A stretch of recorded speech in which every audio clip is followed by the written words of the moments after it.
we didn't just go in a circle? This isn't here. This is the same tunnel, no? This isn't here.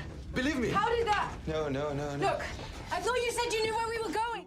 Hey guys, welcome back to Spooky Tuesday, a weekly podcast where we're breaking down all of our favorite slashers, thrillers, monster movies, and black comedies on the new scariest day of the week. I'm Sydney Thompson. I'm Monica Height. And I'm Chelsea Duff. And this week we are talking about a 2014 movie called As Above, So Below. And in doing so, we knew we needed to bring a little expert onto the pod with us. We are just three beautiful idiots. We needed a smarty to help us break some of this down. And so we are joined by our pal, who is an Italian literature expert. Would you like to introduce yourself, pal? Sure. Although I'm scared to go under the expert category, but okay. Sure. Well, But she's you can be a beautiful idiot too if you like. But... Wow, she's so Yeah. humble. An expert and humble. Yeah. So my name is Manu Sumedo. What else do you guys need? That's all. Born here in LA, Italian expert. Beauty, Where did you get beautiful all of idiot. Where did you get all your Italian knowledge? How did you become an expert? Okay, so studied at GW, majored in art history, minored in Italian language and literature, and did have a very intense research project on basically Dante's Inferno and the origins of the modern Italian language, how he's kind of the father of the modern Italian language, and yeah, basically just spent 4 years reading Dante and other Italian writers. So Which, like, pretty fun. I don't remember how that came up, but I remember when we watched this movie originally with Spooky Crew. I don't think Monica was there that night, but Sydney and I watched it, and then we read all the IMDb trivia and stuff afterwards, and we were like, wow, oh my God, I wish I could understand this and knew anything about this. And I legitimately was like, am I gonna have to email my like high school AP lit teacher that Manu and I had together so that she can like break this down for us? Because we read Dante's, well, I didn't read Dante's Inferno, but we were supposed to read Dante's Inferno. Oh my God. But thank God at some point Manu was like, oh yes, my expertise on this subject, my little baby thesis that I wrote on this subject. And I was like, oh my God, you're right here. Amazing. Please come on the pod. This is the first time I've ever seen this fucking movie in my life. And Adam would not watch it with me because he was like, I know that one's actually scary. And yes, it is. Yes, it is. We have just been having a fun time for the last several months. We watch movies that are scary, maybe when they came out, but not so much nowadays. This movie, fuck this movie. Fuck this movie. Fuck Adam for not watching it with me. I had to watch an actual scary movie by myself. No. Wow. What a deeply upset. He was like, I can't handle it. He said, quote, I want to start watching actual scary movies. I think I'm ready for that, but not tonight. Oh, okay. Yeah. I mean, I was talking to my friend Jen, my college roommate, this weekend, and she's like, I have an idea for you guys. You guys should have like a blankies system of like how many blankies you need to get through a movie. 1, 2, or 3. I would say this is a 3 blankies movie, which is why Manu, would you say that it's correct that you don't like scary movies? Very much correct. Yeah. And you had so watched, cruel. You watched Cursed and 47 Meters Down Uncaged with us over the summer, and you had an experience. So I knew that when I forced you to watch this one, I needed to be there with you for moral support just in case. I did try to like warn you.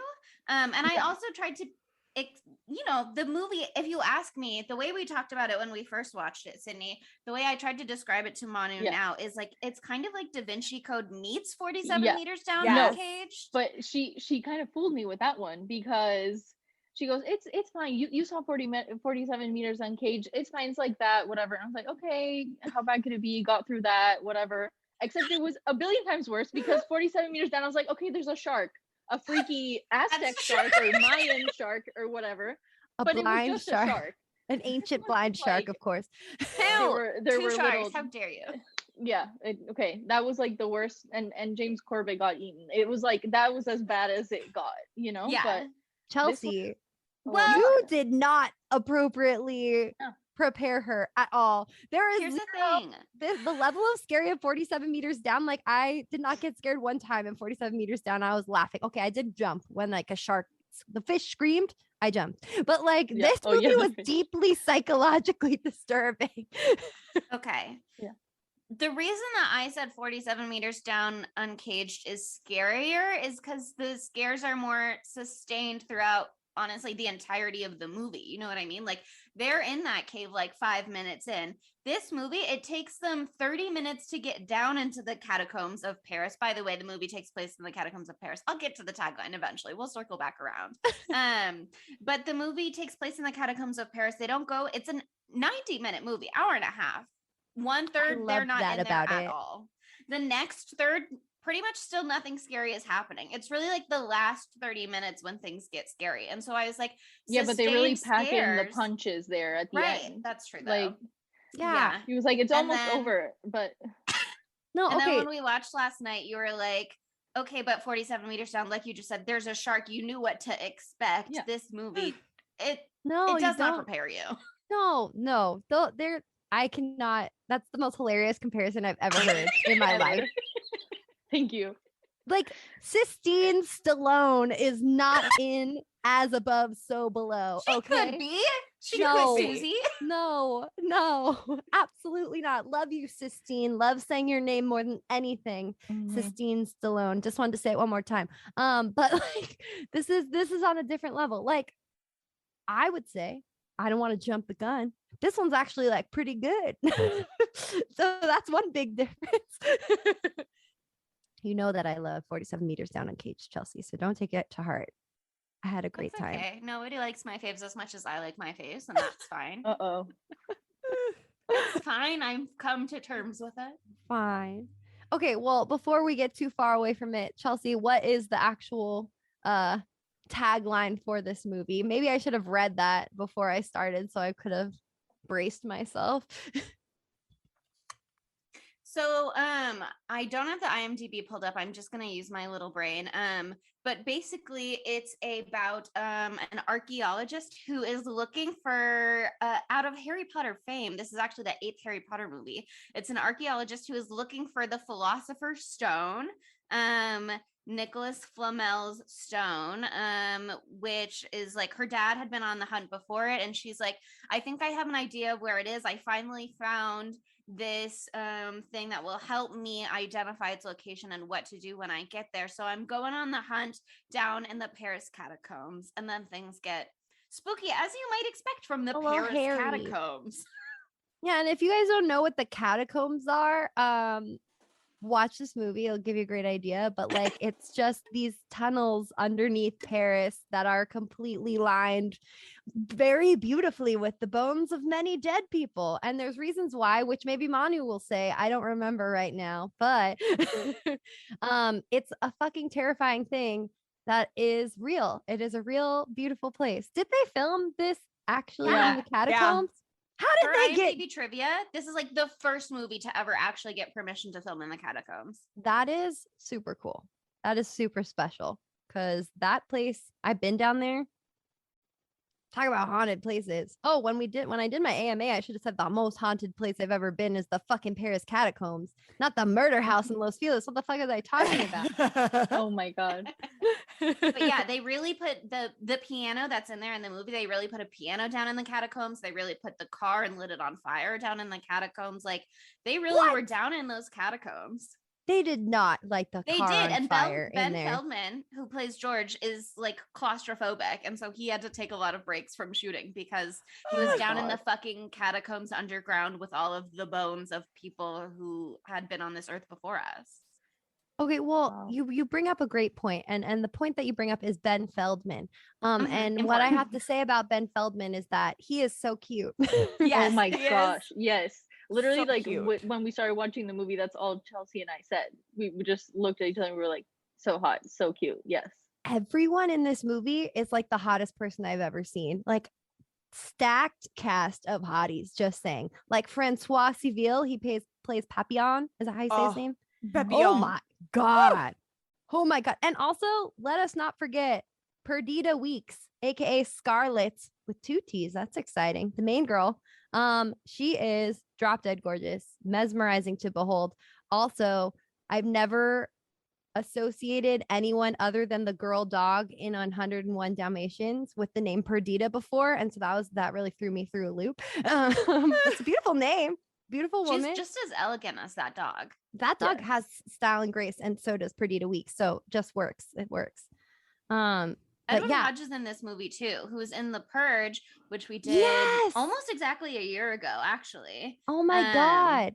Which is literally a little wild to think about. Our Edwin Hodge anniversary, I guess. Oh my God. I knew I recognized the stranger. Mm-hmm. Oh my God. Yeah. He gets a name in later Purge movies, but we've only watched the one. So yeah. And he's Benji in this movie. Poor Benji. Mm-hmm. And he's brother to Aldous Hodge, the hottie from The Invisible Man. So, just important connections all around. That is a sexy, sexy family. Whew. Wow. That's amazing. Wow. Incredible. Wow.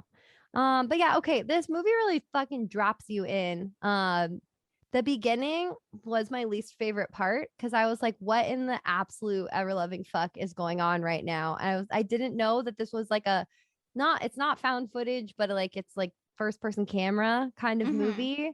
And like honestly, like I'm all for going in blind, but you got to be prepared for that kind of shit. I was like, okay, like I don't get motion sickness like people did from Cloverfield or whatever. Oh my God, yeah. Yeah, but still, I wish I had been prepared for just that point at all. I'm glad I was blind for everything else, but that was jarring. But the whole beginning part, I was absolutely furious. I don't know how you guys felt about it. Because I love Scarlett because she's so beautiful, but I was like, are we really just gonna like destroy ancient artifacts right now, like willy-nilly? She just like goes in, she's like, wow, it's this beautiful ancient stone, and then fucking whacks it with a hammer. Well, I know made a good point, which is also that it was about to be exploded entirely. So who cares if she does a little chisel work ahead of time? It's kind of take it or leave it at that point, but I was very much wondering what I was doing there because, like we said before, Chelsea had not appropriately prepared me for the movie, and when Dante, but also when Dante came up, when you were like, be on the podcast for this movie, I was like, okay, I don't see the like connection, but okay, sure, whatever. And then the movie opens and they're in Iran. I'm thinking, okay, not Italy exactly. We're all right. I don't know. Then the artifacts were like in Greek. I don't know. The rose key with all of its different languages on there. It's like a little Rosetta Stone. Key is the rose key a real thing? I don't know. Nobody tell me. Actually, do tell me if you know. I don't know. Key, but yeah, she's an Italian literature major or minor, not an archaeology major. I can't be an everything major, all right? Yeah. Don't worry, we'll set our expectations. We know that you are a genius, but you don't have all the answers. I did Google rose key real thing ? Just now, and no conclusive results. But I'm shocked with that search term. Yeah, I mean it. There were a lot of results. They just weren't relevant. So we'll never know, maybe, unless sometimes we get funny experts who slide into our DMs to be like, I just found your shark episode and I know all about sharks. So maybe we'll get a rose key expert who knows all about rose keys who can tell us if it's true. Hey, rose key experts, please slide into our DMs. I'm putting out the vibes. If there are any rose key experts, may they come to us. I don't chase, I attract. Did you guys write notes for this one? Because I tried to, and I was just reading over what I wrote, and it's like the dumbest shit I've ever seen. It's just like, oh my fucking God, don't go in the hole. Fuck. What the fuck is going on? LOL. Don't touch it, you idiot. It's ancient. Come on. What the fuck? A big old cow. Her father searched. Okay, so now she's alone. Oh my God. Who is that guy who was hung? And then cool title card. So that's my take on the beginning of the film. Apparently. Oh my God. It's all feels, no thoughts. As notes should be. Yeah, of course. But we touched on this already, but the fact that this movie is a Harry Potter movie is another thing that I wasn't prepared for. Is Nicholas Flamel like a person? Is that? Oh, yes. She who must not be named, aka it's J.K. Rowling, she who must not be named. Did she fucking bring real world shit into Harry Potter? She always does. Well, she's I out didn't here fact being check like, it. the American wizarding schools are. Let me just pilfer some Native American traditions, stuff them in here, make it a magic thing now, and it's just like, girl, nobody asked for that. Whatever. That's classic her though. That's fucking classic. That's what I did. Love all the books. I won't pretend I wasn't a stan, and I won't pretend I'm not still a book stan, but no longer a J.K. Rowling stan. Yeah, no. We pivot. We love the text still because it is literally it's a part of my soul at this point. I don't know how to change that. But I'm not going to Wizarding we World. were just disappointed it wasn't set in Gringotts, I guess. Sure. I won't pretend there aren't some similarities. I bet there's plenty of bones down in Gringotts. Oh yeah, for sure. But yeah, I like this movie a lot better as soon as we got into the normal format of it. I really liked Benji's character. And I really liked it once our boy, what's his name? George showed up all grimy with his little glasses, looking very Milo from Atlantis. Oh, what an appropriate why did you just have to analogy. do that? Oh my god. Oh, Chelsea, no. I just hit the nail on the head. What can I say? Yeah, you nailed it. That was incredible. Whew. Damn, yeah. That's something that was deeply ingrained in who I am from childhood. Thank you, Journey to Atlantis. But the fact that he breaks into like old cool places and fix stuff, that's so sexy. Like a sexy, nice vigilante who's helping the world and preserving history. I mean, yes, but also Manu and I were talking last night, and it's like, okay, they said it had been 284 years since those church bells had last rung. Imagine your family immigrates to Paris, settles down several generations later, possibly, I don't know, 5 to 6 generations. I don't how long is whatever. Anyway, like 40 years, 20 years. Yeah, anyway. But so your family has been there for generations. You sleep well at night. It's so quiet and peaceful. All of a sudden, church bells gonging every single fucking hour, all of the time. Would you not move? At that point, it's giving Quasimodo. Like it's giving big Quasimodo. Oh my god, that's so funny. I also was like, they sounded a little out of tune, but that's fine. That's not his job. He can't do that. And then the other, do everything. He can't do everything. But the other thing, I was like, what if like he got it to work, but like it's so old that like the clanging of the bells. Well, not even that. The bell like fucking falls off and like crashes through the whole tower. That's like where my mind went. But I mean, gotta ruin how beautiful a thing is that he was doing. But maybe he does his research. Maybe he goes, I only fix the churches that are already structurally sound. He seems like someone who would research ahead of time. You're right. I should never doubt him. I never will again. Don't worry, George. Do you think that they were set up from the get-go for bad shit to happen to them? Because when what's her name? Scarlett and George are just in their normal tour of the catacombs to try to fit with Benji, trying to figure out like where they could possibly go. That like mystery boy is the one who shows up, and he's like, who's also hot, by the way. I don't know who that is, but he was also hot. And he was like, oh, if you want to go into the secret parts of the catacombs, talk to Papillon. And then he like disappears into ether. So like, he doesn't fully disappear for the rest of the film, because that's actually the same guy later on in the burning car. What? Whoa. That's what IMDb trivia tells me, and I'm inclined to believe it. Yeah. I took a second glance. To the naked eye, it seemed to be true. Damn, I didn't notice that at all. I was too distracted by the fact that he was on fire.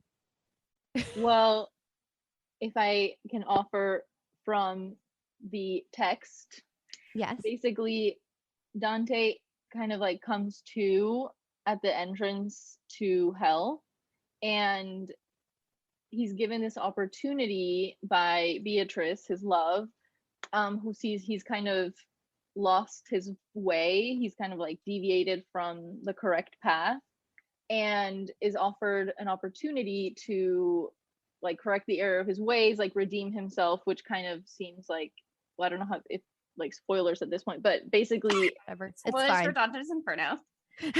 no, not for Inferno, for the movie. Disclaimer: we will be spoiling both Dante's Inferno Okay, and As okay. Above, But, So like, you Below. know, Henceforth. Anyway, I don't know how this works, you guys. All right, basically, No, you're doing great. You know, they all kind of have to face their sins and repent and whatever, and then whoever does really repent is offered like the chance to go back, you know, ascend through hell and whatnot. But yeah, so I don't know why this particular group was chosen, but it seems like it could be kind of tying into that original like redemption theme. Yeah, maybe because they all had separate what is it? Demons, I guess. Haha. We're talking about hell. Demons from their past. That maybe that's why. Because also, I just remembered, and I mentioned this when I was reading my stupid notes from earlier. Scarlet sees her hung father when she's in Iran also. Mm-hmm. Yeah, I mean, I would also argue that Scarlett's going around messing with a lot of very ancient old artifacts. It's very possible she just cursed at this point. You know what I mean? Like, it's very possible she has just unearthed something. Oh, yeah, Everybody else is sandwiched just it. with her, and so they get dragged into this. But Manu, I don't know if you did your homework that I instructed you to do, which was to read the IMDb trivia page. yes, but a lot of those were wrong, so I don't know. I mean, I'm so glad no. because I read that and I was like, wow, this is so smart. This makes so much sense. But then I was also like, does it though? Because I wasn't like counting the levels that they were going through. Well, in the middle toward the end where they're really like going through each one, it kind of gets a little murky, like which level corresponds to which punishment. Like in the text, they kind of skip around a little bit, like, and you know, she like goes down then comes back up, so it's like a little murky, and some of them I thought weren't included, so like I have notes on it. I mean, I had to rewatch it because, forgive me, the first time around when I was shitting my pants, I couldn't quite correlate each level to, you know, whatever, so I had to watch it in broad daylight and be like, okay, like through my fingers, like, yeah, okay, I think that's the seventh circle of hell. Like, all right. Damn, she's dedicated. Yeah, it's hard to have big people thoughts when you're blind with fear. So hard to hear the dialogue over my absolute shriek last night. Like, she did scream very loud at one point. She did scream very loud. Yeah. Warranted. So. There's some fuck shit that happens in this movie. Oh yeah, it was definitely the part that scared me most the first time I watched it too. So I mean, fair enough. But when we were talking about it last night, Manu, you were very much were like, this dude Latope, the mole, is Virgil. Like, that's dumb. And now I was like, not them says, renaming Virgil the mole. Yeah. Like, I think I wrote down that exact quote from you in my notes.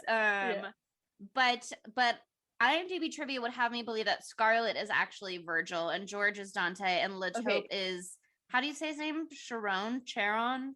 Right. Give me some information. Charon, like the ferryman of the river Styx to like hell. Oh, okay. So that's the guy who has been not seen for 2 years that they find in the tunnel. Right. Which makes sense because IMDb trivia was like, basically he's in limbo. Like, he's not bad enough to get got, but also he's not good enough to leave. But so that's the thing that makes me think Latope is Virgil is in limbo, like eternally, with you know, like the heroes of antiquity and like Plato and Aristotle and all these figures who were born before the advent of Christianity, and because they didn't live with like the knowledge of the love of Christ, they basically, and were not baptized, like unbaptized children also are in limbo. They're not in hell because they have like sinned, but they cannot ascend to heaven basically. And so it's like, because it's like through no sin of their own, they have no torment except to live without hope. And so Oh, Jesus. That which sounds also- pretty That sounds tormenting. bad. yeah. Yeah, So I don't- basically, Latope is like one of the first things he says when he sees his old friends is like, you didn't come look for me. Like basically he has no hope of like getting out of this space.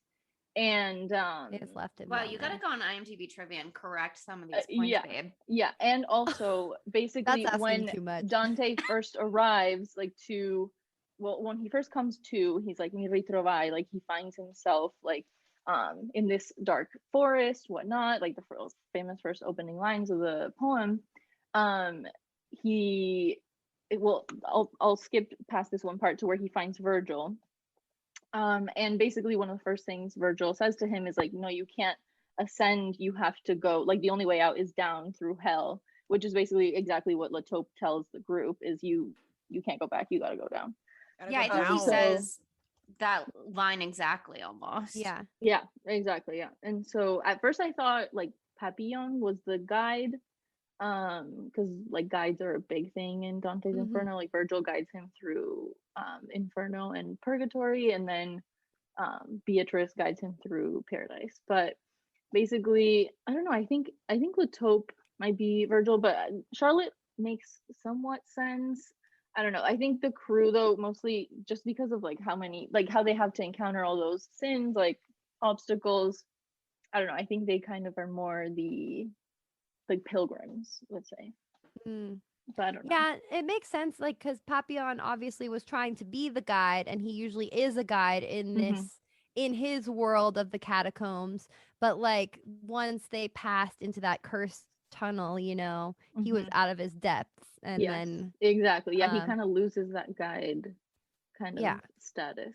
Oh no, and the other thing is Virgil, as opposed to Dante and the rest of the pilgrims, he's like a shade, like, which is also like in the Aeneid, which Virgil wrote, everyone they encounter, where they also go through hell, like everyone they encounter is a shade. They're like incorporeal, and so a shade's like a ghost kind of. Yeah, they're described as, they're like named as shades, and they go through spaces like quickly, and he doesn't get wet. Like Latope goes, when they go through the water, he like doesn't get wet, and he's like faster than them, whatever. So I don't know. Those are things that kind of made me think they had renamed Virgil the mole. Yeah. Interesting. No, that's strong. That's strong evidence there. God, I love the idea. I love the name shades instead of ghost. That's way spookier than the word ghost. Sorry. I agree. Hey guys, I saw some shades in my house the other day. Some friendly shades. Haunting. Can shades be friendly? I don't know. It's got an inherently sort of ominous tone. I know. It sounds like it, but I think Casper the Friendly Shade just doesn't. That's what I'm saying. Right, that's what I'm saying. Friendly shades. Yeah. It can happen. It can happen. Yeah. Yeah, I mean, it's just this movie, as soon as they get into the tunnels, into the catacombs, it's just absolutely fucked. Like, constantly. When the fucking police show up out of nowhere and just like pummel everyone into the hole, I was like, absolutely terrifying. This is no good.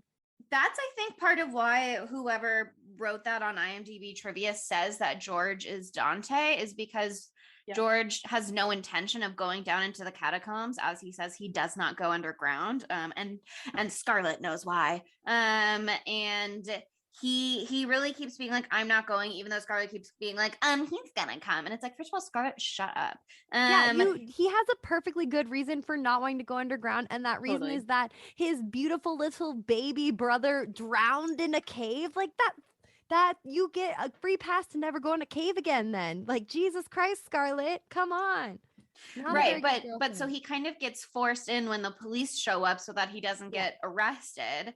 He doesn't even have his boots on. He doesn't even have his boots on. And then they have to like smoke bomb the entrance to the catacombs that they're secretly using so that the police can't follow them and see where they're going. So that's kind of like a Dante's Inferno thing, right? Like he gets kind of like trapped into it. No, totally. That was a part I found really interesting. Remember, I told you last night, I was like, I'm going to go back and watch the graffiti in that train tunnel or whatever, because I kind of wondered if they had any like allusions, any representations of anything in the book, in the graffiti.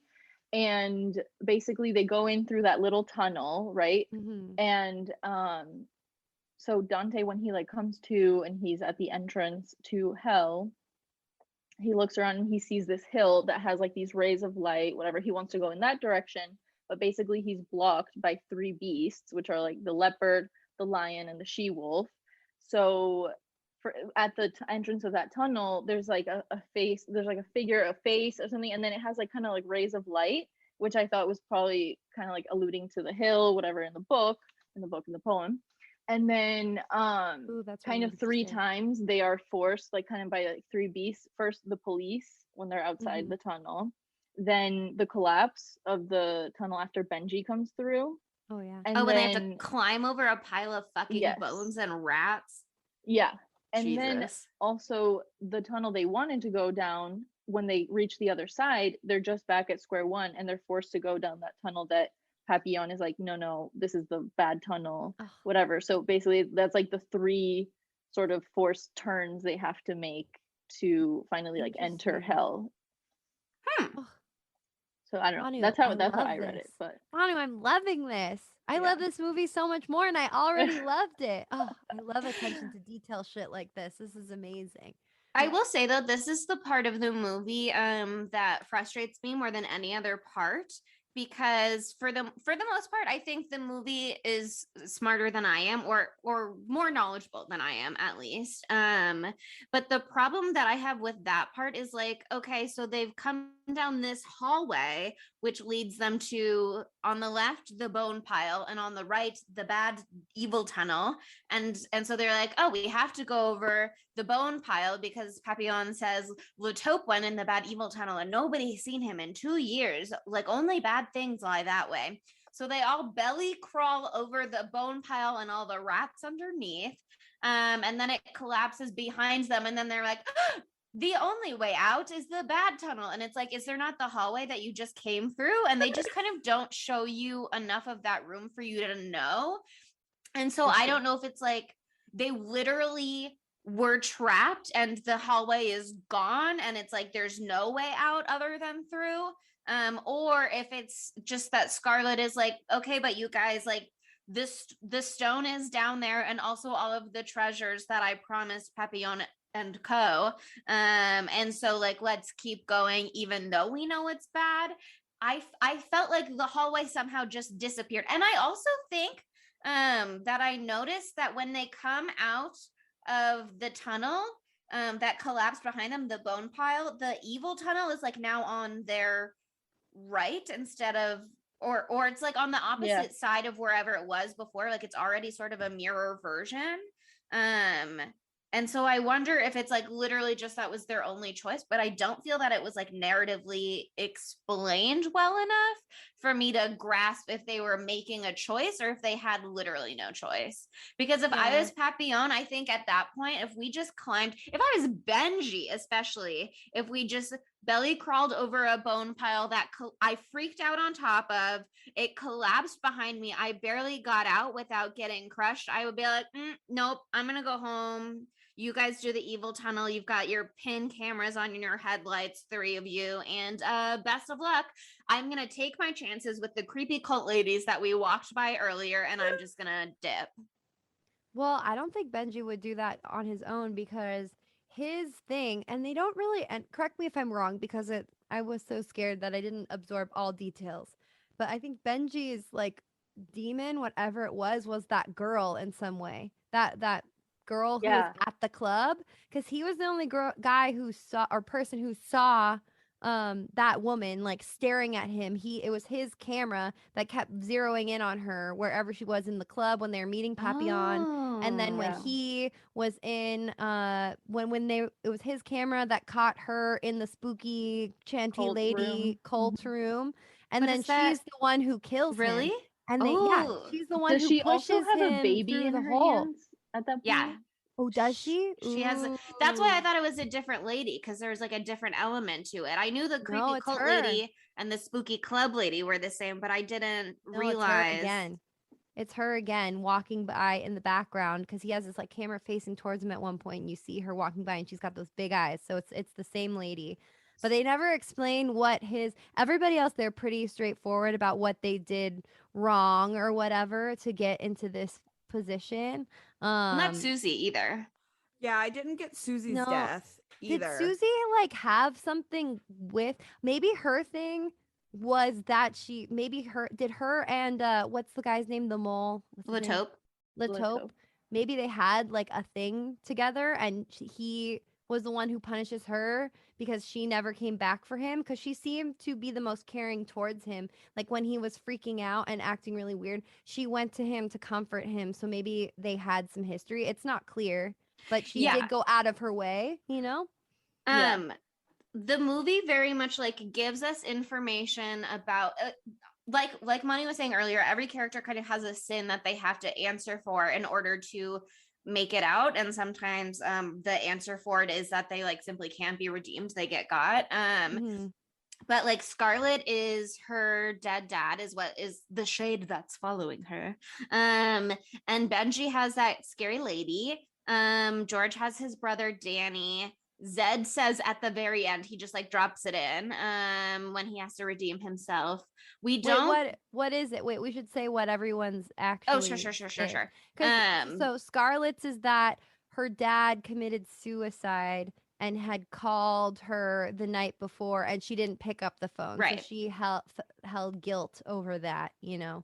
And then George was that his brother drowned waiting for him to get help because his leg was pinned under a rock, and George went to go get help, but he didn't get back in time because he got lost in the caves. So yeah, tons of fucking trauma of going into caves. Scarlett, don't make me George. Jesus Christ. Yeah, What Papillon was Zed's, though? Papillon had something with like the that was the guy in the car that was burning. And Papillon kind of just said like, that wasn't my fault in that moment. And there had been an earlier moment before they go into the catacombs where Benji asks Zed like, do you know how Papillon got that scar on his hand? And Zed basically is like, don't ask him about that. So we can kind of like tie those two moments together, that he was like somehow responsible for that. Zed says that he has a child that he knows is his but claims isn't his and has never taken responsibility for. And then IMDb, or whoever wrote this on IMDb trivia, kind of speculates that like possibly Susie and I just IMDb speculates that like it is possible that she had committed some violence against Latope, because they say that whoever said this speculated that that level was like the 7th circle of hell, which is violence, right, Manu? Am I violence? Yeah, it's violence. But I think actually, basically, right when they find that chamber, the chamber with the stone and the gold and whatnot, and the treasure. With the Philosopher's Stone, Yes. That's when that's like kind of levels like 3 and 4, which are like gluttony and avarice, like meaning like they were there for the gold and treasure, whatever, which they couldn't retrieve. And in the avarice level is the hoarders and the hoarders and the spenders.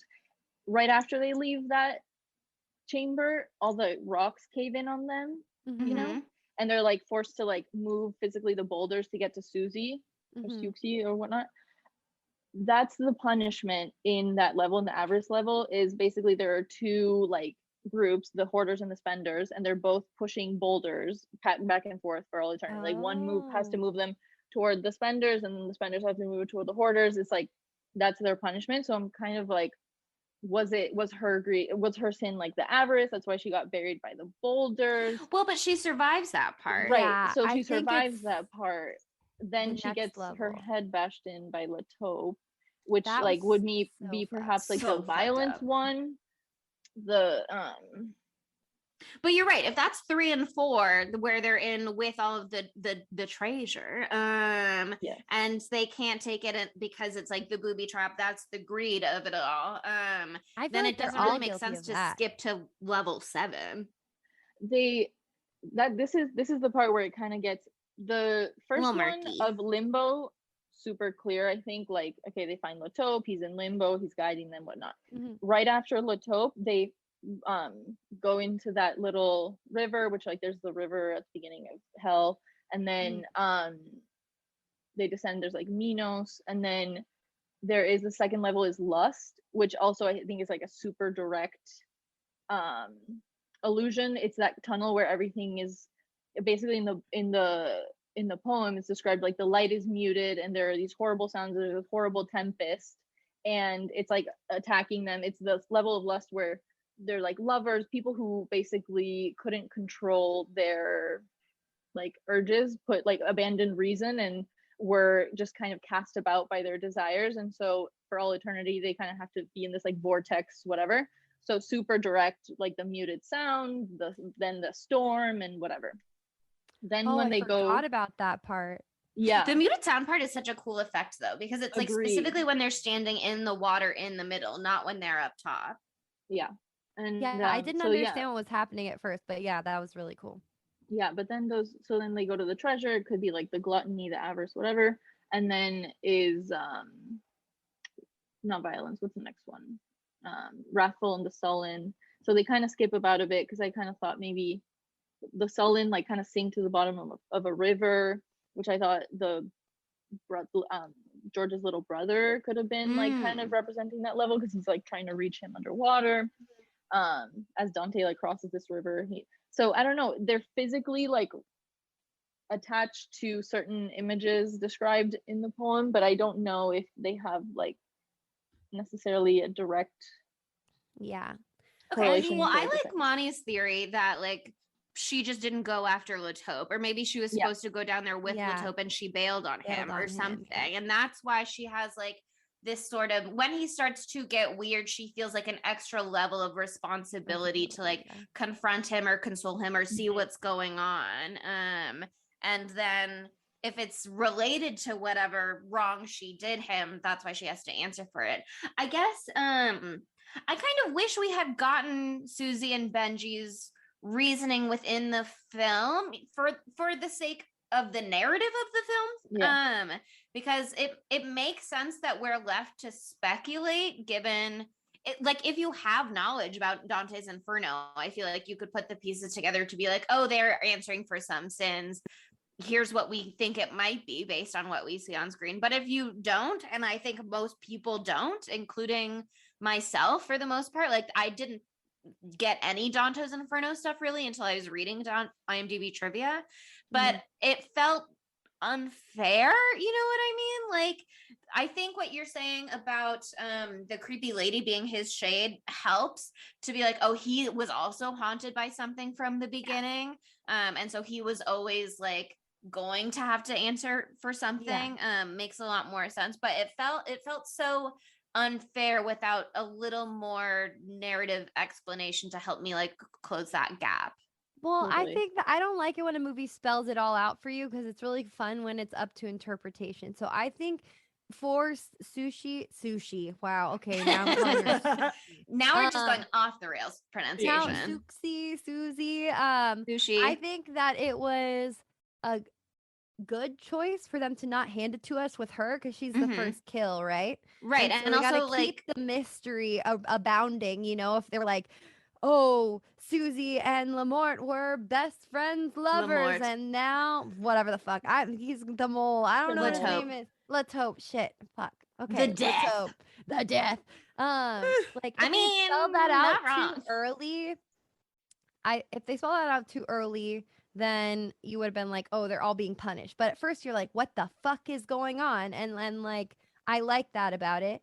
I also I like the fact that we don't learn what's up with Benji more now that I realized that he was being haunted by a shade the whole time. So he obviously, like, for me, Benji felt like an innocent because he was like a sweetie peatie, and he seems like he kept getting fucked over, like the tunnel crushed in on him, and he also like wasn't involved deeply with Scarlett and George, like they're obviously intertwined and in love or whatever the hell. And he like fell down the rope when they were climbing down the well or that big hole or Yeah. whatever the first time too, and fucked Yeah. up his hands. Yeah. Oh God. And so I was like, why is this happening to him? But I like that, like, actually, he's not the first person you see being haunted by something, because that's Scarlet. You see that right in the opening scene, with her father in the In Iran. in Iran. But I like that, there's a little mystery. You don't find out what he did, but he did something with a baby, and that's not good. So maybe that's why he got thrown through a hole. Yeah, I guess I just would like a hint or something, because like if Zed's Yeah. thing is that he's not acknowledging his baby, and then Benji also is like a lady with a baby, it feels like it's the same thing. Not to say that there aren't plenty of people out there who have baby drama, you know what I mean? Yeah. Because it's much easier for fathers to not be involved with the babies, because it's not literally attached Coming to out of their ya. body until the point of birth. They can get out of there a lot easier, skedaddle. But also I just like, I don't know, I would have liked a little more info about what that was. Like if it was that he also had a girl and a baby that he abandoned, first of all, it feels a little repetitive. And second of all, like I just don't necessarily love that for him as like the only Black person in this movie to be a Black father that abandons his child. So I don't know that I think we that don't know that what it is. I feel like, well, Right. okay, could But you that's why somebody I say remind want a me little bit more. what You know what I happens mean? to Zed? Does he die? No, No, he he makes gets it. And out. honestly, I forgot that from the first time around. Yeah, I literally forgot. So obviously, okay, because it seems like the punishment is as severe as the crime a little bit in this case, because it seems like Papillon killed his that person in the car. Like he crashed a car and it killed somebody. That's probably what happened there. George comes awfully close to death though, for just like not getting held back to your brother fast enough. That would be an awfully severe punishment, to get your neck torn out by like a stone creature. But he does survive. Like he does survive. Sure. You know what I mean? So like obviously, like Scarlet not picking up the phone, she didn't kill her dad. That's like guilt that she held. And obviously George didn't kill his brother. That was guilt that he held, because he like was a child trying to save someone, you know what I mean?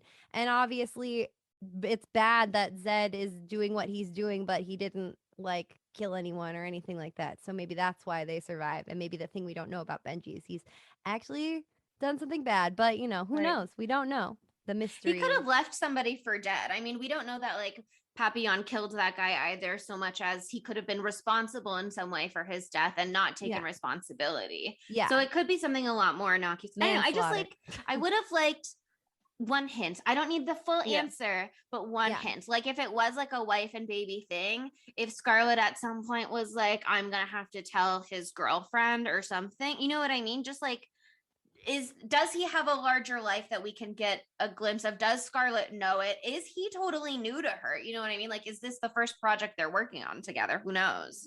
Yeah. It also seems like they're all sort of, none of them are outwardly like or directly portrayed as having like killed someone maliciously or something like that.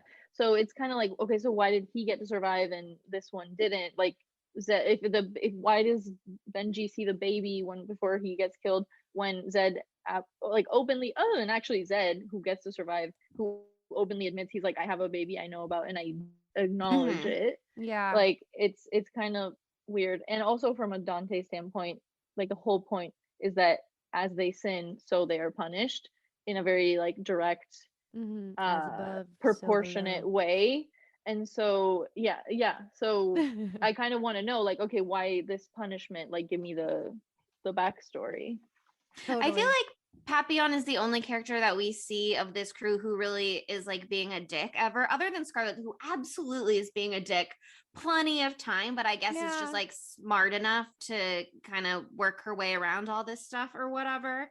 If Benji is the kind of person who let a lady and her baby die or was responsible for it and never took responsibility, I would have liked to see, he's such a sweetie, you know what I mean? Like we don't see him do anything wrong other than like get freaked the fuck out. I would have, if there was a darker side to him, I wish we could have seen that too. I just want something to make that make a little more narrative sense to me. Yeah, I like that too. Also, his death was so quick, But but you have to add all the spooky lady walking around stuff as part of his death. So I guess like the prolonged torture of whatever that spooky lady means to him is part of it. And arguably the first time he fell, like we don't know why he fell the first time. Maybe he saw her then too or something, and he like already survived longer than he was supposed to. So who knows? Maybe he technically made it a little further than the shade would have liked him to. Yeah. So basically the three, I think, most direct allusions kind of happen toward the end, where once George has been attacked, he's waiting with Zed, and Scarlett takes off on her own. At that point, she has to go through a river of blood, which is level 7. And it's like described as like this boiling river of blood. The 7th circle is divided into 3, the suicides being one of them. Directly after she gets out of the river of blood, do you remember she's like attacked? She's kind of like clawed at. We don't know by yeah, those weird. Oh, and I loved that part because like we said, this is like a first person footage movie. And so I think they actually are so good about getting the camera where it needs to be a lot of the time. Very true. Yeah, like in the beginning, there's only one camera when she's in Iran, and it's like a camera on her headlight, basically. And the reason we're able to see like her doing her little chiseling thing is because she basically was like, I need to think, like I need to get this off, I need to like not have something weighing me down. And then like in the blood river, she gets attacked and it basically like goes flying off her head, and just like essentially we're lucky enough that it happens to capture her fighting her way like back towards it before she puts her helmet back on, or her headlamp back on. I think it's just like those moments they do it really well with Benji too, because there's actually only 3 headlamp cameras, and it's on Zed, George, and Scarlett, which like is good because they're the only 3 who survived to deliver the footage. Benji knew. But Benji gets himself on his like big camera a lot, and it's so perfect, especially in like the bone pile as he's like scooting it along ahead of him to get out. I don't know, I just think they do that part really well. But anyway, sorry, back to the blood river. Go ahead, Manu. But no, basically, I'm fascinated by the camera. The 3 that survive have the cameras. And lucky, right? So lucky. It's all by basically Benji's once design. She gets out of that blood river, she finds her hanged father, the suicide, like who had committed suicide. So like very much in keeping, there's like a forest of suicides. That's what it's called in the translation, but it's like people who have committed suicide. And then Papillon, he's like in level 8 at that point. His whole there's like these burning plains. He gets sucked in. His feet are very noticeably like the only thing left protruding. His creepy little feet poking out of the dirt. Oh my god, that's so scary. And so that was definitely one that stood out to me while I was watching the movie, like even through my fear. I was like, oh, okay, this is very directly alluding to this level where basically the sin isn't like very relevant nowadays. It's like clergy who had like accepted like favors or whatever it was, but basically they're buried in these burning pits upside down, and the only thing protruding is like their shins and their feet. So kind of totally calling back to that. And then love that. What else is left? There's also that sign that literally translated to gates of hell that you pointed out when we were watching. Yes. Yeah. Totally. Was it a graffiti or something? No. It was like one of the street signs down in the catacombs. Yeah. It's like Barrier Day something. I don't know. I don't speak French. Yeah. Barrière de l'enfer. I don't want to say that like that, but well, you just did, besties. Like, when you're just like, you haven't spoken Italian hardly at all, so give us something.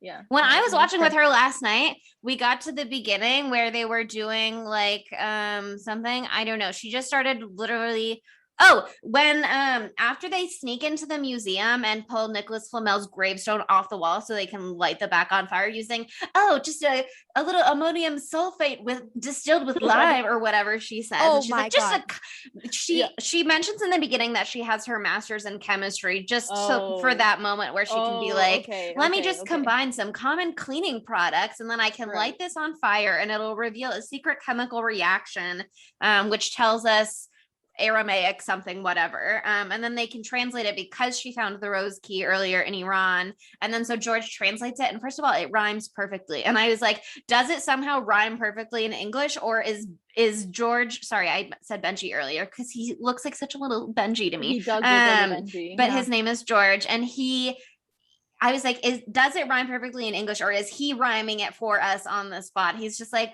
that's why it's taking him so long, because he's like, let me make it sound nice. But they had that part, and then Manu literally just started like reciting the beginning of Dante's Inferno in Italian while we were sitting there. You're right. Oh, baby.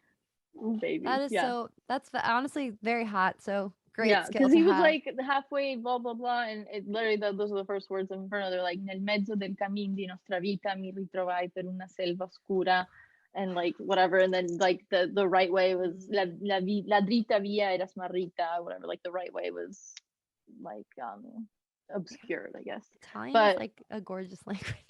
It is, yeah, and that's like kind of like not exactly what it would sound like today, but what the words would be like spelled, like old kind of old English, you know. The Vitch, etc.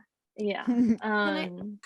Before we get back to all of the Dante allusions, because I want to hear the other ones that you thought were super direct, I just have to say that the first 30 minutes of me were so enthralling to me because it was European national treasure, like that, aka the Da Vinci Code. Okay, but no. I don't care about the Da Vinci Code. I care about national treasure. It had that energy. Also, George is Justin like Bartha. the hot version of Justin Bartha. Yes, exactly. Not that Justin Bartha isn't hot, but he's like nerdy hot. Like, this George in this movie is just like overtly very sexy fine. You know what I mean? They're not trying to hide it under a pair of glasses Juliet? Or whatever. No, Scarlett has big Nick Cage energy to me. Oh yeah. Oh yeah. Nick Cage's energy in the sexy smart lady from National Treasure's body. Right. Yeah. So I love an allusion to incredible film history, and that was an allusion that I noticed to National Treasure. Anyway, please continue with your smart thoughts that you were having earlier. I don't know. I mean, the other thing, So when she sees her father hanging in that scene, there's also a scary guy in a black cloak that really we don't get any information about, but IMDb trivia wants me to believe is Satan. Is there anything to that? So Lucifer is found like in the bottom pit of hell, like which is treachery, in the bottom circle, and symbol wise, I didn't find anything that was similar. Lucifer's like a beast, and he's like eating Judas Iscariot, and I don't remember who else, like the biggest traitors, like Brutus probably, and I don't remember the third. And what? Sorry, I just remembered. I was gonna volunteer a traitor and be like, oh, Cain, I think he's the one that killed Abel, right? But then that was the whole thing with like the stone people attacking George, also per IMDb trivia, is that it's like a Cain and Abel illusion as well. Although I think that's a little unfair, unless because they really make it seem like George did more, especially with whatever level he's on, where he like sees Danny under the water. It feels like there should be more than just like I got lost. You know what I mean? But then when at the end before they jump in the hole and they like IMDb take the literal leap of faith, they have to like purge themselves of their sins, and all he says is I got lost and I never came back. So like for him to survive, I guess we're supposed to believe that really is all that it was. But for Cain and Abel illusions, I think there should be a little something more. I don't know. I did not notice like anything that would I thought it was a stretch, the Cain and Abel, other than the brother thing, but it I don't know, like it just in terms of how they portray those stone figures, like to make that connection. I don't know. Yeah, like I said, like the brother being like sunken in a river, like maybe he's like one of the sullen, but it didn't really correlate to the sin itself, like, or whatever George had, or whatever the accident. I don't know. I didn't really find like a connection there. Right, like But- getting lost We've is not a got, sin. like- Getting Right, yeah. distracted by something, thinking your brother will be okay in the meantime, that could be a sin. That kind of bothered me, that whole hooded figure in the bottom. Like, I mean, he's like a lone figure on a throne. Like, it could be some sort of, you know, allusion to Lucifer like reigning in hell. But I didn't really understand. I wish they had told us kind of something about why he looked that way, or what the, like, you know, like connected him to any kind of lore in any way.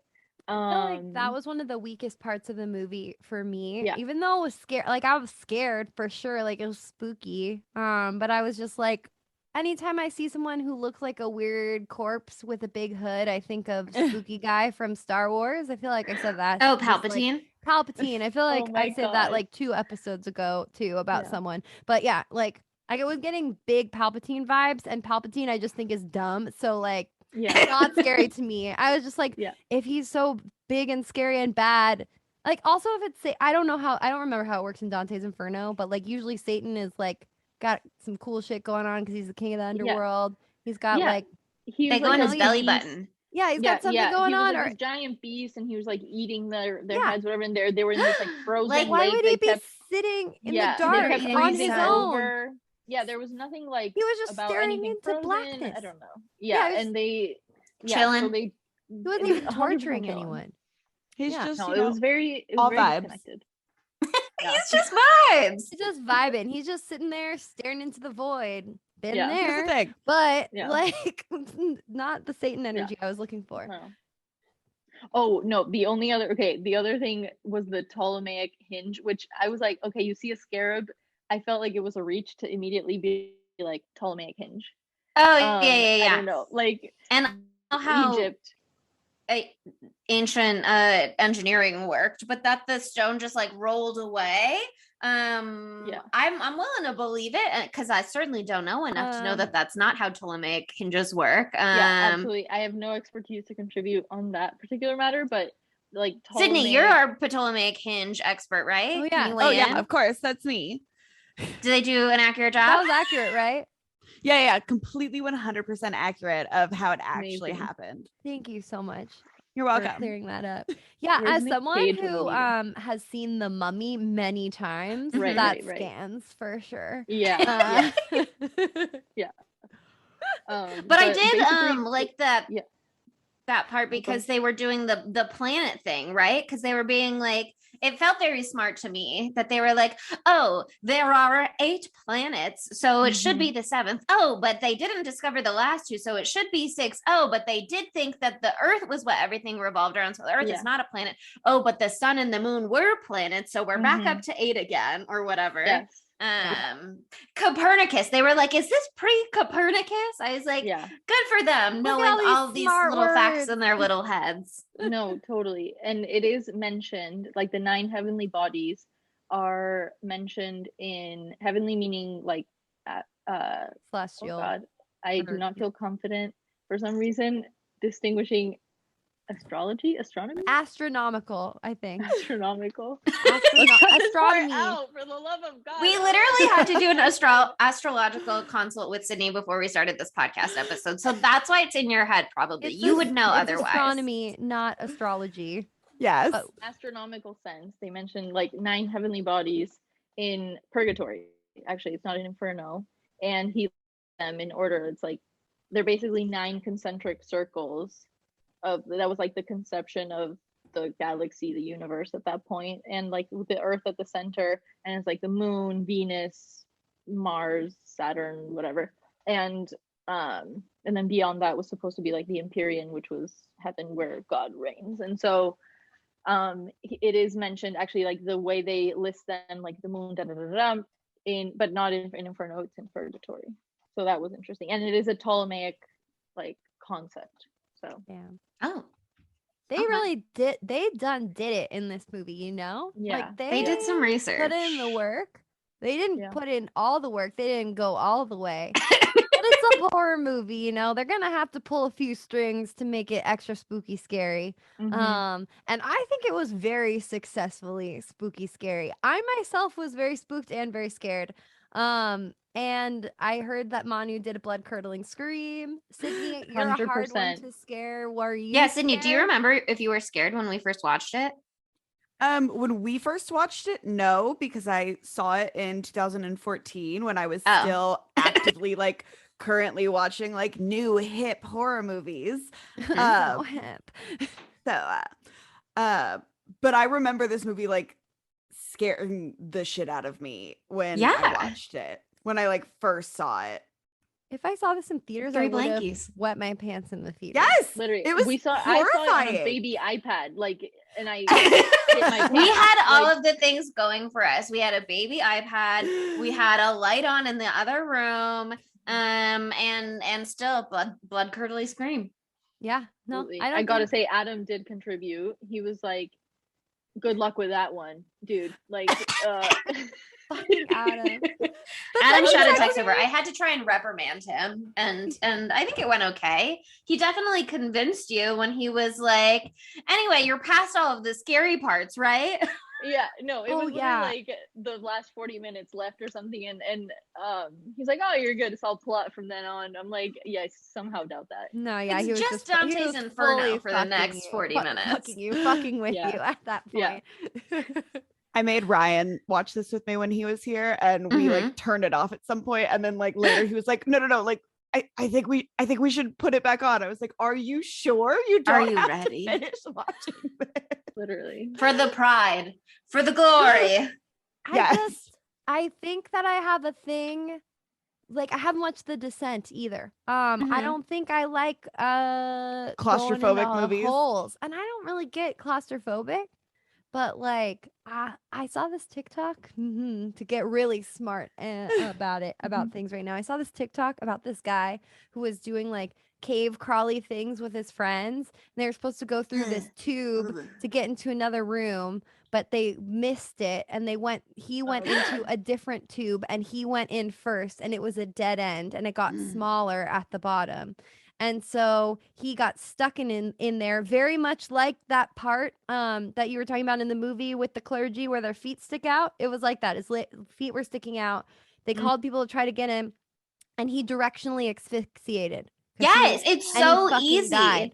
Yeah, it's so easy to do like positional asphyxia when you get trapped places. Well, don't go in holes, Manu, and you'll be fine. Yeah, so I was like, ever since that, now I'm get stuck in like a scared of chimney. holes. Which sucks because I really want to get scuba certified and I really want to go cave diving, but then I'm like, maybe no. Only shipwrecks. Only shipwrecks. Like, listen, Monica, you've seen 47 meters literally uncaged. Down Uncaged. How many warnings do you need? I will be an experienced scuba diver, not like those fucking amateurs who knocked over like a beautiful ancient thing. And I also wouldn't fuck with a blind. And so none of that shit would happen to me. I'd be respectful of the fish. But yeah, the whole concept is fucking terrifying. Going in any hole is scary, but it's a hole that's, is filled with the corpses of thousands of Parisians. Yes. Like, it's already inherently spooky, probably haunted, lots of shades down there. I will say all of the scares in this movie, for the most part, are jump scares, but it doesn't feel like unearned to me. You know what I mean? Like, sometimes you get a jump scare in a movie and it feels like so tonally it's like inconsistent with the rest of the movie, like it was just there to make you scared. Like, it feels appropriate that they're jump scares, or that they're something that only appear for a flash or all of a sudden in this movie. Like that to me is like fair and makes sense, and I like it here. Well, it's because I think they do an incredible job of building suspense the entire time. Like, if they're building suspense and making you feel on edge and like nervous every moment, like anything could happen, and then the jump scare comes, your body's like prepped for it, but it still fucks you over, So That's like true. that's why I like a jump scare is not just not necessarily a stupid thing to have in a horror movie if, like you said, it's earned, like if you're setting the scene for it. But if it's like you're walking down the street and then all of a sudden a bear jumps out or something, and I don't know, well, that Bear. would be pretty scary anyway. But you know, Yeah, like I the ones think that are out of the blue are annoying.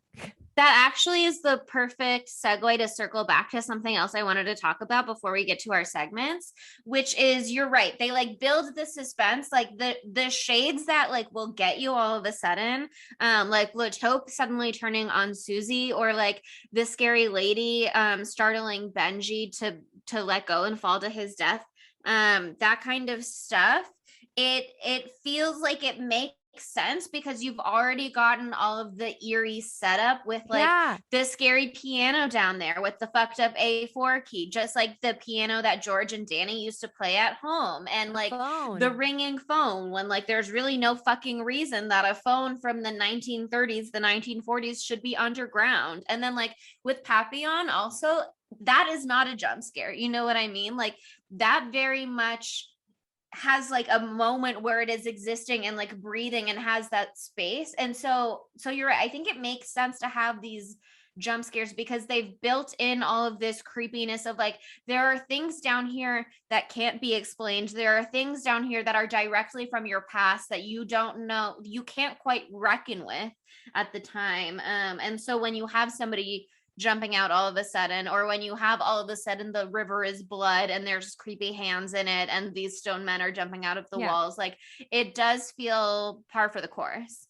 We have established that we're in hell, so pretty much anything goes. It literally says, what does the thing say? It's hell, babe. It's hell. Yeah, what was like, that part where they read it and this is the reign of the dead or something? Oh like, yeah, lose all hope, ye who enter here, or whatever. Oh right, no, yeah, that inscription is actually in the Inferno. Yeah, abandon all hope, ye who enter here. Yeah, and then also that part where she starts like going through the tunnel. I think it's that tunnel. There's a lot of tunnels in this, so forgive me if it's the wrong tunnel. But she's like crawling on her belly, and then she like stops and she comes back and she says, they will crawl on their bellies through the gates of hell. Yeah. Or yeah. So they were made to crawl onto their bellies to enter whatever, blah, blah, blah. Yeah. I thought that was hilarious where she was like, There's oh, also... fuck, this is literally word for word. But she still fucking does it, the psychopath. Mm-hmm. There's also not long after the abandon hope, all ye who enter here line, or whatever I just said, there is like literally a quote from them where they're like, are we dead? No, we're not dead. Which you know, I think they really do go like, this is hell, are we in hell, are we dead, are we being punished? Like they do make it fairly clear for you what the dealio is. I mean, they say when they're like in the Nicholas Flamel part, they've discovered this stone because at this point she's already used it to heal Susie, because and I know this in my notes, I wrote down a quote from Manu where she wrote, it's not a scratch and sniff, because she's like scratching the stone to heal Susie. I couldn't understand what was going on there. Does she have like another, does she have like a she's just like zesters? Flaking off little bits. She bring a little zester with her so she could zest the sorcerer's literally that's stone? That's the vibe it was giving me. But I wrote down some of the quote in the moment, not all of it, and I didn't go back and transcribe this part later, but it's something like, this is as above, so below. That phrase is believed to be the key to all magic. It means that what is within me is outside of me, as it is on earth, so it is in heaven. So they're very much being like, these are real concepts. These really exist, and we're engaging with them in this moment. But I also thought that it was interesting because she said another thing is like, as I see it, so it shall be, or something like that. And then she kind of basically does that. As I believe the world to be, so it is. Yeah. So she does that when she's leaving, when she's coming back with the real stone after going on that journey to save George. Where she's like just knocking down those demons. I was like, she's okay. like, as I see it, so it is. So I guess she gets the superpower to like be beyond hell. I don't know. Right.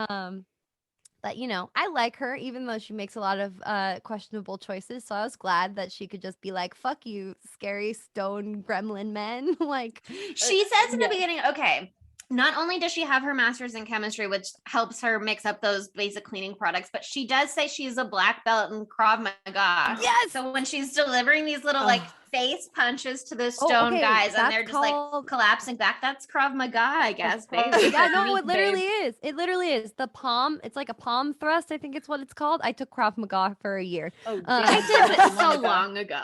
I took it with my two of my best friends, Aline and Alex, and yeah, it's like a palm thrust, and you use the heel of your hand because it's like not going to break all of your fingers. Like if you Right, punch right. someone, you could break all your fingers, Especially if It's they're like made the of strongest stone. part of your hand. And so I learned that in Krav Maga, and this guy from our class stole a believe that. CD from me, I hope the and name of like our school. I needed to leave, and I was like, I need that back. Give it back to me. Like my mom is here to pick me up, and he wouldn't give it back to me. And so I went to like hit him on the back to have him give it to me, and I accidentally palm struck him in the spine, and he collapsed. So it works. Jesus Christ, Monica. He still asked me to winter formal that year. So but yeah, I mean, okay, let's talk about the very, very end, and then we'll move on to our segments. I guess now, after hearing Manu say all of these things, that like the thing the whole time is like you have to go down and through hell to get out on the other side. But I forgot that. So when they got to the bottom, and they go through the manhole and they're like upside down. One, I thought that was wonderfully shot, and it was Yes, really it's dynamic so and really good. awesome and really spooky. But I also was like, are they gonna go up there and it's all gonna be like fucked up backwards people and the world is upside down and they have to live in this like fake backwards version of their life for forever? They're in like Coraline, they're in Happy Death Day to You. Yeah, like I was like, is that what this is going to be? And then I guess not. Is that the case? Well, like, we don't does that know. mean they escape, Manu? What happens in I Dante's don't. Inferno? Well, so in Dante's Inferno, they reach the bottom level. They go through Satan's navel, like Chelsea said. Belly button, And- baby. Yeah, and it's like a tunnel to purgatory is where they arrive, and it's Ooh. purgatory is like this island, mountain, whatever. But basically, once you walk through the gates of purgatory, you're basically in heaven. Well, that's an oversimplification, but in the in the No, lore, it's not an oversimplification Oh. of the whole afterlife. yes, but basically, the other thing I read in my homework, the IMDb trivia assigned by Chelsea, was that this was set like I don't know where they got it because I didn't catch that they went into the catacombs on Good Friday and they emerge on Easter Sunday, which is also when Inferno is set. It's like Good Friday of the year 1300, and he emerges 3 days later, which is like the whole point of Easter is that Jesus dies on the cross and then is like resurrected 3 days later. And on Easter Bestie, Sunday, I did not see that on IMDb trivia. I don't know what you saw. I don't know. Okay, like you sent me to read, so I read. Now I'm saying. Let me see this. I'm They looking never this say up. the date. I didn't catch that either. I think that's why I think that's It's someone who's hours. just trying to It's- be somebody, trying to be like, Well, ugh, look at how much yeah, I paid mhm. attention. Yeah. There's yeah. a fair few liars on IMDb. I just did Control F on IMDb trivia. Nowhere are the words Easter or Friday. Good. Hold on. Let me pull it up. Okay. Manu had I a believe you, dream. Manu. I believe you. Manu's trying to give this movie a little more credit than perhaps. Yeah, definitely. But yeah, I just think the ending was awesome. I loved it, and I love that you don't really know if they ended up back where they started or if they're in some fucked up upside down world. I hope that they're okay because it seems like, they didn't do anything so bad that they deserve to be in hell forever, but also like, shit happens. I hope that they're okay, but I also hope in this new upside down world, perhaps Benji and Susie and Papillon are other versions of them are also there. No, they're gone. No? They're Oh, gone. they dead. It's over. Bummer. They're dead. They're Shucks. They're big gone. dead. They're big dead.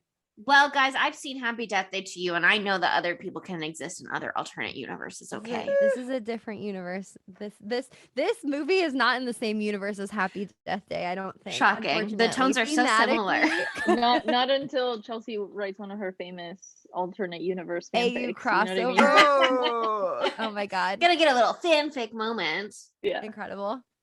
Well, okay, unless we have any other thoughts on the movie, I think it's time to go into our segments. I almost said segmentos, and then here, look, I did it again. Segmentos? Fucking Christ. Anyway, the first one is always, how could this movie be gayer? And like, obviously always can be gayer. Not a lot of space for anything more than what we have, but there certainly are vibes.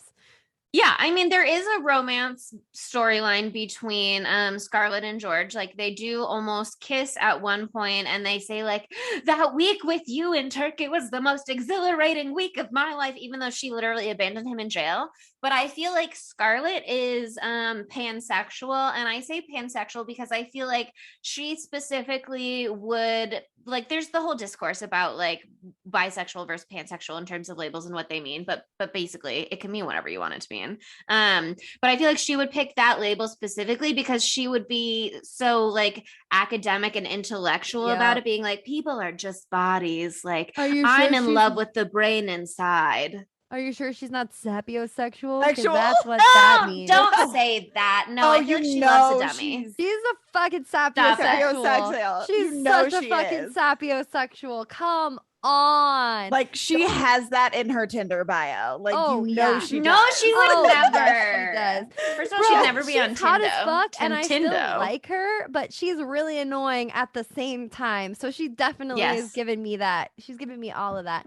That said, Susie, Sushi, Suxi, however we want to say her name, and I will look it up on Google Translate after this. They say Suxi, but I just can't reliably get my mouth to say that every single time. Anyway, she's queer. For sure. She's lesbian.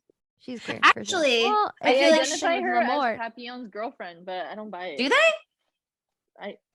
Again, reference your own encyclopedia. Oh my god. Maybe that's a whole other level to it. Maybe she was with La Taupe. Is that his name? Yeah. Yeah. Not Maybe she Lamort. was with him, and then he got and lost in the tunnel, and she didn't come back for him, and she got with his best friend instead afterwards, and maybe that's why she got her face bashed into the ground, which seems a little unfair. But La Taupe's gonna do what La Taupe's gonna do. Maybe it was on the treachery level. She was a traitor. She betrayed La Taupe for Papillon. Yeah.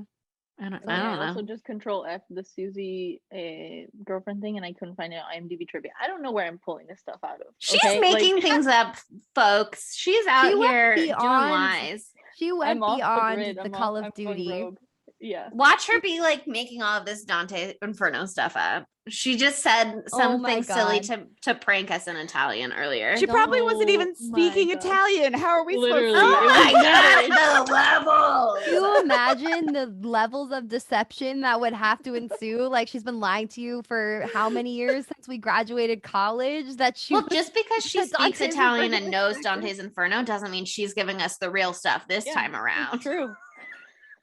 Well, our podcast, be like, misinformation is the name of the game here at Spooky Tuesday. So she's about to flee the country. She knows she's not going to have to face the consequences of her actions. Okay, but here's the thing: it's now on the internet as a record, so everything she says is now true. Now it's true.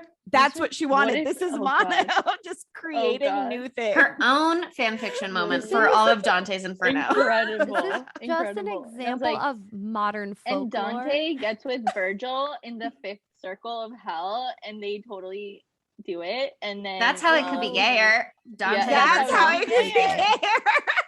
It's already pretty gay because the source text, as you just heard from Manu, the Dante's Inferno expert, is canonically gay. So much like Cursed, Virgil and Dante and Beatrice are in a polyamorous throuple. Oh my god, I'm going down in history as like making Dante and Virgil gay lovers. They're probably already. Come on, everything and what else are they those gonna old do texts down are there? so gay. Come on. Yeah, totally. Anyway, okay, our next question is always, where would Matthew Lillard fit into this film? And if I'm going to be honest with you, I don't want him in this movie because found footage movies always feel more true to life to me when I don't recognize the people in them. Like it did take me out of it a little bit when I recognized George. Yeah. But I'm glad he's in it because he's so cute. But that said, like I didn't need Matthew Lillard to be in this movie, but of course I always welcome him. So any ideas you guys have? He could have been the guy in the spooky black cloak who we never really see. I had the same Oh. thought, A great Chelsea, Satan. but I had it. Okay. I had that thought because I thought Chelsea's thinking this. Okay, I have a great place for him. Ooh, I where? think we could have put him in like older aged makeup and he could have been the Knight Templar, like laying in the thing. Nicholas Flamel. Yes, Nicholas Oh. Flamel. Exactly. Oh my God. Sydney, that's it. That's the place. That's to it. be. That's the right answer. Either of Wowie, those wowie. places where you couldn't recognize it was him at all ever. Right, but like he's there. 100%. I mean, I'm glad, I guess, that Nicholas Flamel didn't like sit up and be like, "Hello, I'm Nicholas Flamel." But then I was like kind of pissed that he didn't, you know? I was kind of like expecting them to jump the shark right then, and then they didn't. And I was like, why am I sad that the movie is better because of this? But I am sad because I would have loved that. It would have been spooky. But Would have that's been fun. A little eternal life in that sense. Yeah. But I guess at some point you get old and you stop imbibing with the stone or whatever. Yeah. Just like in Harry Potter. He yeah. decides to stop living because it's causing bad things to happen or something. I Just don't know. getting bored. Eventually you do everything. That part of Harry Potter gave me an existential crisis. I was like, he's choosing to die. What the fuck? Anyway. But beyond that, who is the dumb bitch of this movie? I think it's pretty clear. I think it's Scarlet? gotta be Scarlet. Yeah, it's Scarlet. And okay. Something that I was thinking about earlier, her last name is Marlowe. I don't know if it's a reference to Christopher Marlowe, who wrote what's it called, Dr. Faustus, which is like a play in which he sells his soul to the devil, and I read that in college at some point, but not enough to really reference it beyond that.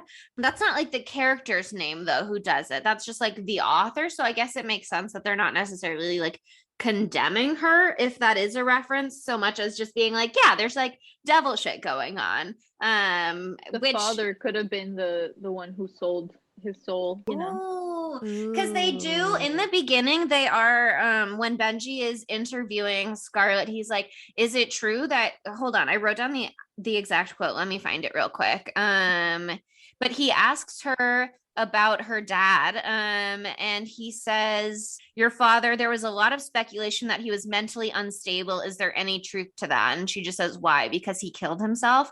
And that's really all the info we get, other than when she's doing her like repenting and she says like, I'm sorry, I didn't know you were like hurting that bad. But certainly it could be that like in his pursuit of the stone, he got involved with somehow even like shadier, darker, more cursed things than Scarlet did, and was like willing to sell his soul to engage further. And then eventually was like, now I'm in too deep. I gotta just, so that's really interesting, actually, Manu. You know, She if says so he many gives smart her the things. name. Look at her. Okay. Well, yeah, it's Scarlet though. She's the dumb bitch. 100%. Yes. And so that leads us to our knives out of 5s. And so, Chelsea, what did the good people think? I did a quick Google and I saw some very disappointing results. Wait, what's knives out of 5s? Oh, this is when we rate the movie. No, I listened to your podcast. Okay. Okay, So, I was about to get mad. a refresher. And secondly, I'm only here because you guys said you were going to roast me if I didn't come. So No, and we would. And we would have. And also, thank you so much for coming on the podcast. Yeah, you've been great, by the way. Also, our deepest gratitude, because this was awesome. Yeah. This has been awesome.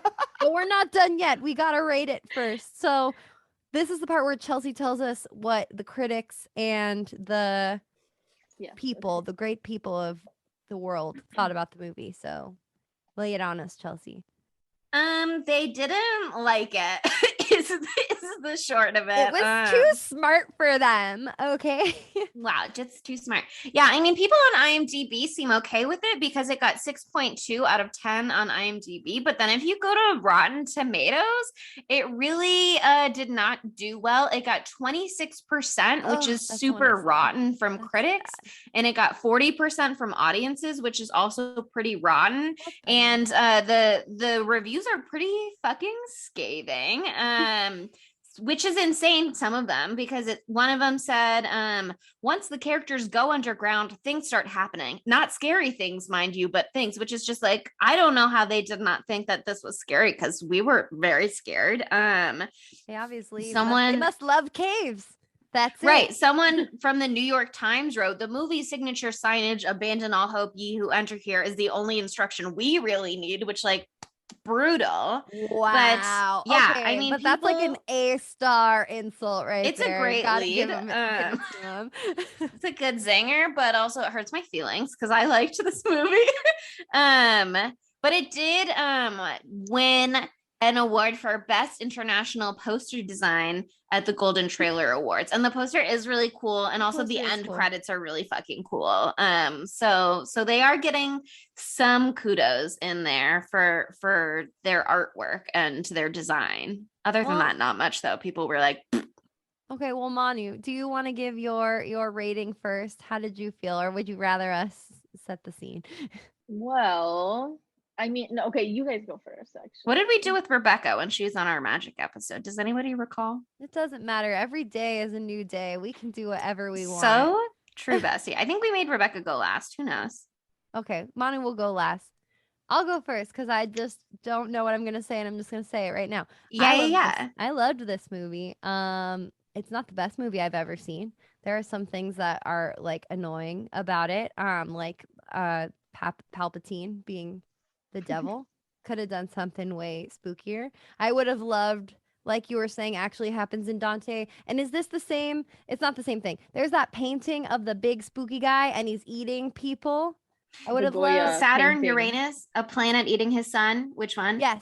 Goya, yeah. The Goya painting. Yeah. I would have loved something like that, something outrageous. But that might have jumped the shark a little bit too. So I like that it was a little subdued. I don't know. I just thought it was really effectively spooky. There's obviously some cheesy parts to it because it's a little like on the nose with like the glass floor and his brother is like, help me, George. Like that kind of stuff is a little like it like a little Georgie, like Georgie in the sewer kind of vibe.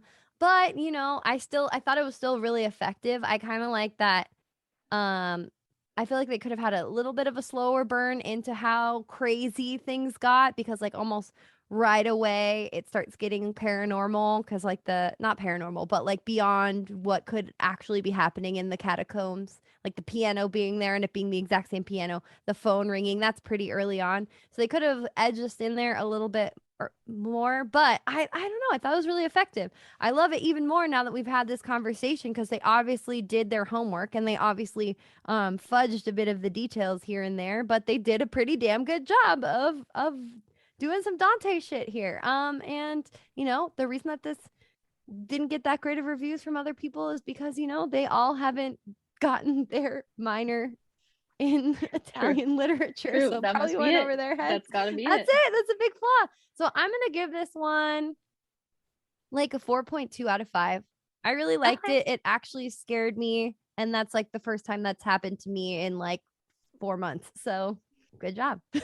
Nice. I really like this movie. I've seen it multiple times. Like it still holds up. I don't know. It kind of sits with you a little bit when you're like watching it. Like you kind of like are like, okay, what was this? What was this? When I first watched it, I didn't really get like the Dante's Inferno reference. But you know, I was 22 or 23, 24. Who knows? I did not take any AP classes, so I to this day still has never read any Dante Inferno whatsoever. Sure. I don't know anything that goes on. I'll give it a 4 out of 5. Oh, that's fair. That's a high score for a new film from Sydney over here. Okay, so take note. Yeah, I mean, I think I've aired out my grievances a little. Like I feel like the narrative I don't need everything handed to me, but I feel like it could have cleared up whether it was a choice or not a choice to go through the evil tunnel. Like who that woman was in some way to Benji, so that we know like at least a better idea of how grievous his sin was. I agree that I think that some moments were a little heavy-handed, like literally underwater Danny being like, "Help me, George," or whatever he says. That said, I actually think it was a little bit too slow burn for me, the opposite of what Monica is saying, because I thought the creepy piano and stuff underneath was like very good and like I don't know, the catacombs are a fucking mysterious place, so if somebody hauled a piano down there, I guess I wouldn't be totally shocked, you know what I mean? Because people go into the catacombs, they're like secret, it's super dangerous, like don't do it, but people do it, and they sneak down into the catacombs and stuff like that. So like for me, that was a slow build, because it really does feel like all of the scary parts are in the last 30 minutes of the film for the most part. So I think it's almost that it was too slow. What did I say before a second ago? Anyway, too slow Too burn. much of a slow burn. yeah. So I feel like they could have dispersed a little more of the spooky stuff or the threatening stuff, I guess, to the beginning. But it also makes sense to me that like they don't really enter the threatening nature of things until they make the choice to go through sort of the mirror world and out the other side, and that's when like things turn. But there really is just like 30 minutes of setup before they even give you the part of the movie that you're there for. So I think they could have sped that along for the most part, but I also really like it. Like for me, it does work. And so I probably would also give it like a 4.3, because I would appreciate a little more information. But I think the way they do the camera work is like so well done and so interesting, and that absolutely hits for me. And I think most of the character development is pretty good. And I am, other than Ben Feldman being immediately recognizable because I watched Superstore and also a bunch of other stuff. I like you said, I liked that everyone looks pretty they're gorgeous, obviously, but they also seem like real people that you would see in like a found footage kind of thing. It worked for me on that front. So 4.3 knives out of fives. All right, Manu, what do you think? Okay.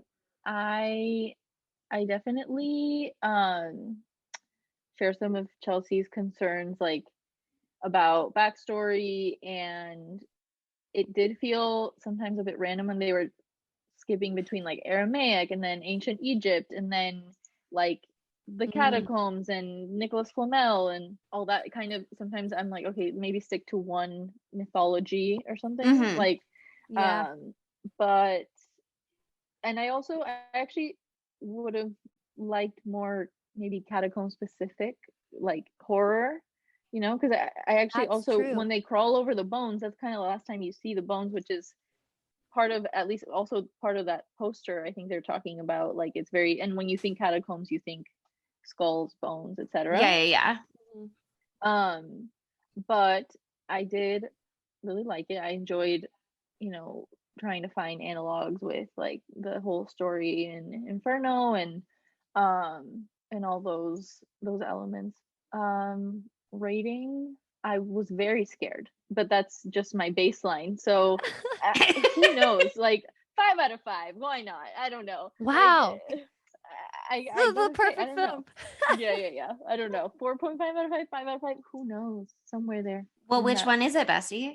Okay, you know I'm a Libra. Like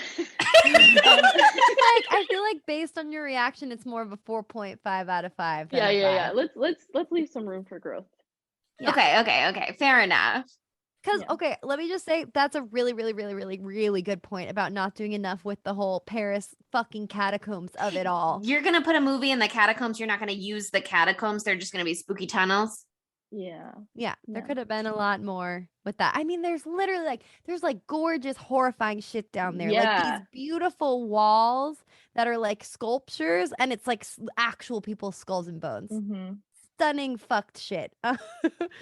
But yeah, I guess that does it for As Above, So Below. And let me just say, Manu, thank you so much, you goddamn beautiful Thanks, genius. Manu. Jesus. Thank I you mean, I guys already for knew you were a having me. beautiful genius, but thanks for proving it for an hour and 40 minutes. Wow.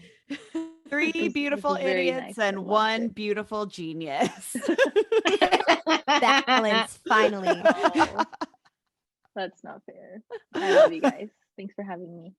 But do you know what comes up next? Do you want to introduce it, Monica? I will. I've never seen this, so I'm excited. Okay, I okay. also so have never seen this. I'm so excited for this movie. I didn't watch this until like maybe 3 years ago, so I was late to the game. Well, only 3 years late. Okay, I feel better Earlier about than myself us. now. Yeah. But I feel better about myself. I just looked at the year that this came out. It came out in 2016, so I wasn't that far behind. But the movie that we are going to cover next week is Train to Busan. And this movie is our first foray into the zombie-esque scene. And so I know that some of our gals here aren't big zombie fans, but trust, I love this movie. I think you guys will too. There's a lot to discuss. There's so many awesome fucking characters in it. And yeah, it'll make you feel things too. It's also our first foreign language film. Yeah. So Oh yeah, It's a that's I'm gonna- exciting. film. yeah, Time to put on your reading glasses. It is worth it. It's fucking worth it. It's so good. Like this was like my first foray into like foreign language horror films, and now I've like gone further in there. Not nearly deep enough. But this was like a great way to open your eyes and be like, you can be scared and reading at the same time. It is worth it. Just fucking do it. Like this movie it's is like incredible. Bong Joon-ho said when Parasite was nominated for the Oscar. He's like, you guys are letting 4-inch subtitles ruin your lives instead of just engaging with movies. So I'm gonna put on my thinking cap and think double time, I guess, to try and take notes and to read and to be making sense of things at the same time. I'm in you my could do your 30s deep now, thinking so after. I watch Oh. everything with subtitles. Yeah, Everything true. has subtitles, so I'm prepared for this. I do not like zombie movies though, but I'm open. I'm willing. It's I'm like- ready. It's not zombies in the same way. And also, I think we need to. I was having a zombie conversation during Halloween over the past weekend. Oh, now you know when we recorded this. And we were talking about like a ton of zombie movies that are actually fucking amazing. And so, like, we got to do it. This is we're opening the door to zombies. Zombie And month. hopefully, we will let them in. We are not Just going to kidding. do zombie month. You We're guys not got doing a theme zombie month. month. I'm gonna keep pitching theme months until somebody picks up on one. If we can barely handle one zombie movie, we will kill each other. We will eat each other's brains by the end of zombie month. It won't work. But anyway, thanks again, Manu, for coming on the pod. And I loved it. Now I'm thinking though, if Rebecca was your other guest, like she has like such a she's got like the voice, and she's like, yes, like I'm don't horror compare royalty, yourself, and I girl. have a perfect, sexy, beautiful presence, and I'm like, well, okay, but You I love were Rebecca, so- just as good as Rebecca, okay? All of our guests are created equal. You guys were amazing. Thanks. Both of you. So thank you for coming on. But Love you know it. what? Thank you. Why not tell Manu how great of a job she did in writing in the form of a 5-star review on Apple That'd be nice. Podcasts or Please. Podchaser? Make Manu's day. Make our day. It's a 1-2 punch. I think you should do it. Also, you can also follow us on all of our social media at spooky_Tuesday for TikTok, Twitter, and Instagram. And we are Spooky Tuesday Pod on Facebook and Tumblr. Tumblr girlies, here's a shout out to you. Tumblr girlies. Tumblr girlies. And also, I just gotta toot my own horn really quickly. Finally, after months, I put all of our reviews up on Letterboxd. So now's the time to follow us there at Spooky Tuesday. You're gonna have a great experience. So follow us. Bye. Bye, Spooky. Never know how to end it. Spooky Tuesday was created by Monica Haidt, Sydney Thompson, and Chelsea Duff, and edited by Sydney Thompson. Our gorgeously spooky tunes are all thanks to Tamara Simons, who you can follow on Instagram at Captain Tamara. And our podcast art is by Mary Murphy, who you can find on Instagram at the_moon_OMG. This is as above, so below. That phrase is believed to be the key to all magic. It means that what is within me is outside of me. As it is on earth, so it is in heaven. As I am, so are my cells, so are my atoms, so is God. Basically, as I believe the world to be, so it is.